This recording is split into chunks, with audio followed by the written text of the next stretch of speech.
Etnis Tionghoa di Indonesia kerap dihadapkan dengan berbagai stigma, bahkan hingga hari ini. Maka dari itu, kami mengundang 5 orang keturunan Chinese Indonesia untuk membagi perspektif dan menanggapi stigma yang kerap mereka terima.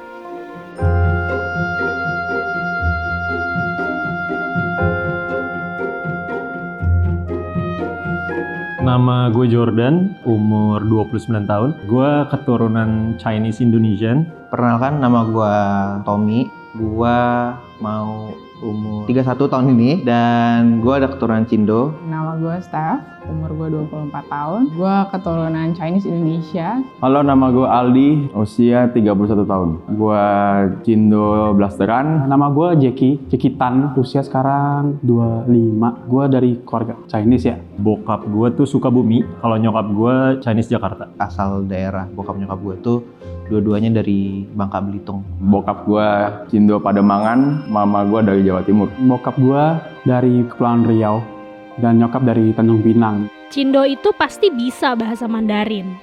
Enggak sih, soalnya gue juga nggak bisa sih. Nggak setuju sih. 80% nggak bisa mungkin ya. Karena temen gue tanya juga dikit banget yang bisa bahasa Mandarin sih. Nggak setuju. Gue bisa bahasa Mandarin cuma sampai SD doang karena ada kurikulumnya di sekolah. Abis itu udah lupa. Nggak setuju, karena gue cuma ngerti ni ai wo ai ni i sanse sampai 10, udah itu doang. Nggak setuju banget. Gue kan merantau ya di Jakarta gitu. Unaware gitu pas datang Jakarta, oh ternyata gue baru tahu nih ternyata pada nggak bisa bahasa Mandarin gitu. Jadi menurut gue si stigma ini, kalau lu tanyanya di Batam atau di daerah-daerah pulau yang banyak orang Cinanya, mungkin tuh benar. Karena growing up mereka pakai bahasa Cina gitu dari kecil gitu. Tapi kalau misalnya di Jakarta, yang gue pas kemarin kuliah gitu di Tangerang, tahu-tahu loh gak bisa bahasa Cina, kaget sendiri gitu loh, culture shock ternyata gitu loh. Era globalisasi. Maksudnya kita kan udah banyak culture yang masuk kan, nggak cuma Indonesia sendiri, tapi ada culture Amerika, ada culture mungkin sekarang juga Eropa segala macam. Jadi kayaknya untuk orang yang lahir di Indonesia sekarang influence-nya nggak cuma dari keluarganya tapi dari luar juga gitu. Ya mungkin karena embel-embel ya Chinese ya.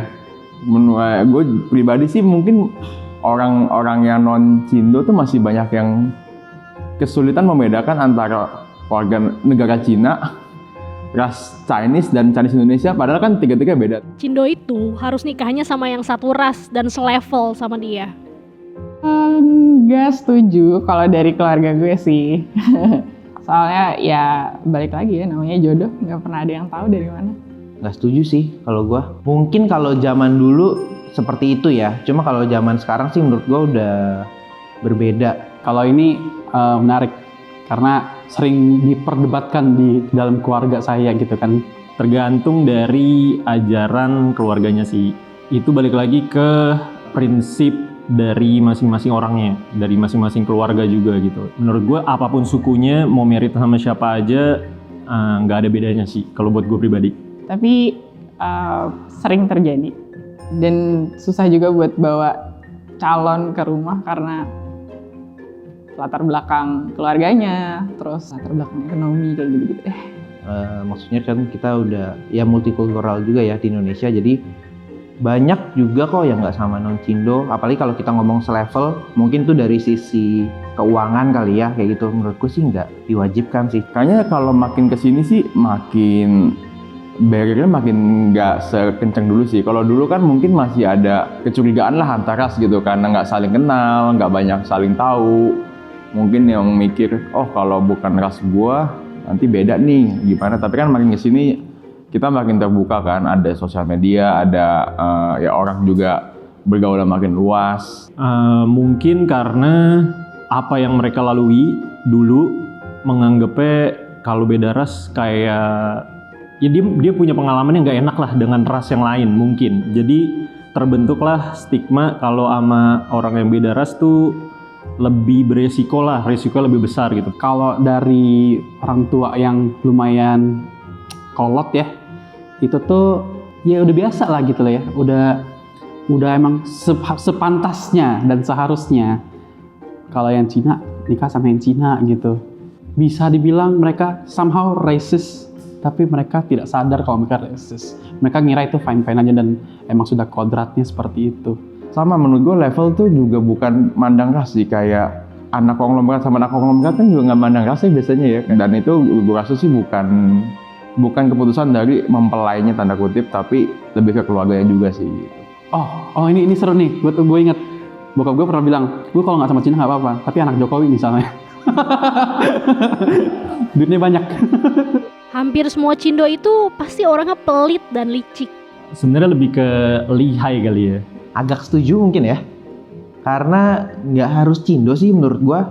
Semua orang pasti ada sisi pelit dan liciknya juga gitu. Cuma ya di saat-saat tertentu sih. Nggak setuju dong. Kalau pelit kayak balik lagi ke orangnya masing-masing nggak sih? Licik tentu tidak. Kalau pelit, ya pelit nggak juga sih. Dua-duanya itu gue nggak setuju sih. First of all, gue sih enggak katanya. Cuman I've seen a lot of Cindo yang cocok sama stigma itu. Kita lihai untuk melihat peluang-peluang yang ada.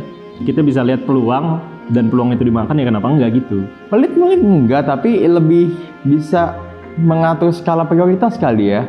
Lebih memilih semua kebutuhan pokoknya terpenuhi, tabungannya udah banyak, baru mungkin dia bisa belanja buat dirinya sendiri yang tersier atau yang bukan hal primer lagi gitu. Mungkin lebih ke kita pay attention to detail, dan menurut gue yang paling penting tuh cengli sih. Jadi kayak lu ngutang sama gue kemarin segini ya gitu.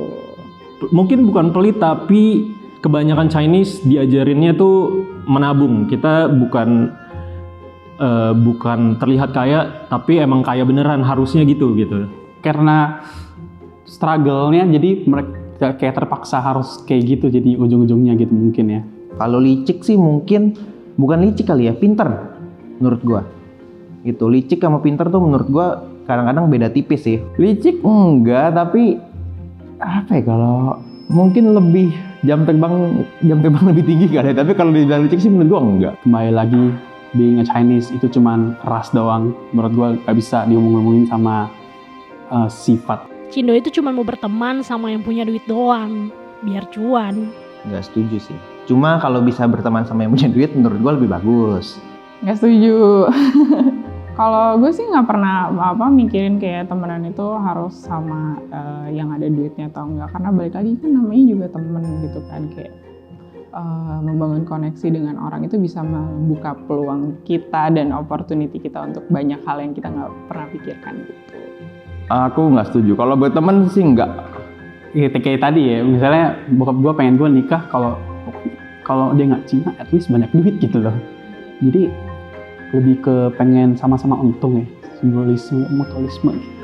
Kalau gue personally, gue sih teman sama siapa aja gitu. Cuman kalau misalnya mereka berduit, ya bagi gue juga nggak ada bedanya gitu loh. Kayak unless lu orangnya emang mau jadi parasite gitu, itu kan anjing sih ya. Ini juga prinsip sih. Kalau gue pribadi bukan mau berteman sama yang punya duit doang, tapi menurut gue kaya itu nular, miskin juga nular. Sebenarnya itu logika aja sih. Jadi kalau gue juga emang memilih kalau bisa cari teman sebenarnya bukan tajir atau miskin, tapi kualitasnya aja sih. Ada bagusnya juga punya teman banyak duit, cuma ya nggak juga sih. Gue ada teman yang nggak ada duit juga gitu loh. Maksudnya ya kita berteman sih nggak pilih-pilih sih.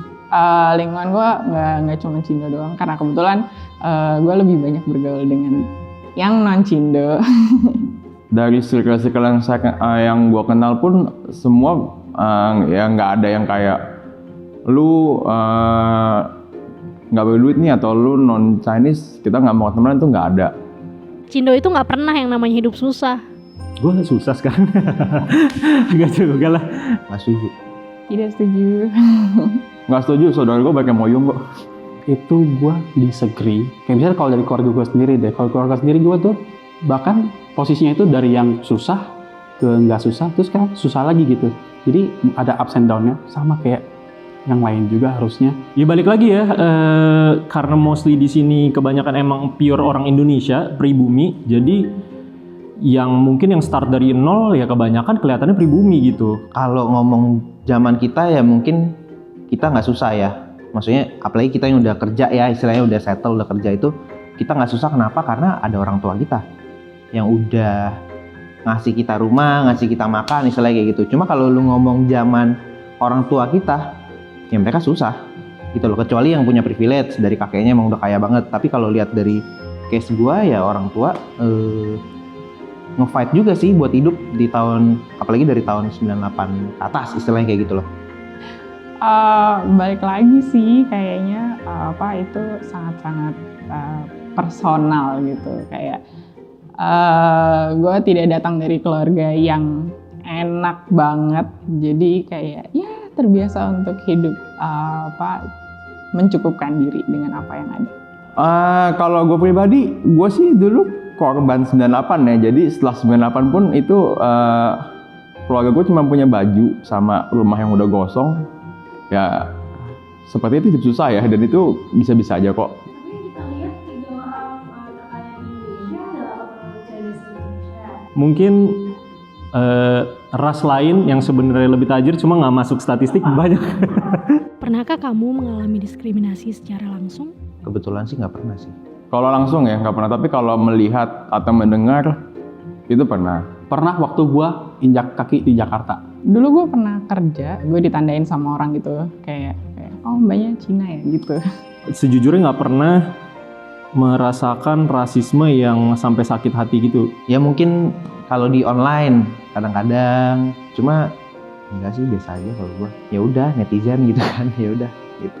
Kayak waktu itu teman gua keterima di salah satu PTN, tapi dia sampai nggak jadi ambil karena isu-isu seperti itu aja. Anywhere yang menurut gua Cina itu minoritas itu berasa sih sebenarnya. Imlek itu kalau keluarga gue ngumpulnya di rumah gue. Jadi ketika ngumpul, misalkan ada anak komplek atau anak kampung yang datang untuk minta angpau, tapi dia teriak, "Weh Cina, Cina bagi angpau dong," gitu. Tapi gue nggak sakit hati, menurut gue itu lucu aja gitu. Jadi kayaknya itu masalah perspektif deh. Kalau kitanya nggak mau, kita nggak ngambil itu sebagai itu hinaan, kayaknya lu nggak bakal ngerasa kebuli juga sih sebenarnya.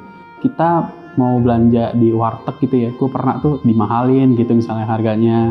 Kalau enggak, kayak kalau misalnya di perkuliahan itu teman-teman misalnya nih mau di kelas nih mau bikin kelompok nih, itu ada aja kelompok yang isinya nggak mau ada Cinanya gitu. Apa yang banyak orang nggak tahu tentang Chinese Indonesia? Kalau gue orangnya suka banyak nyoba gitu. Ini kita ngomong kalau orang kan pasti beda-beda ya. Berjuang kayak mendapatkan receh, istilahnya gitu kan. Cobain aja hal lain, siapa tahu ada yang gue suka bisa jadi duit.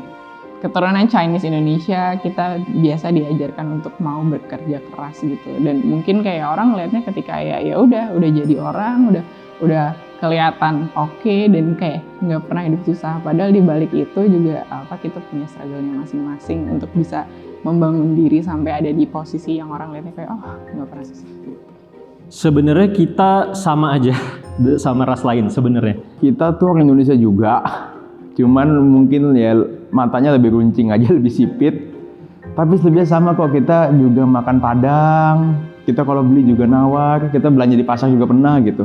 Nggak ada beda, cuman ya karena dulu mungkin nenek-nenek gua naik perahu dari Cina sana ke sini, ya mungkin secara muka beda dikit, cuma selebihnya sama semua sih.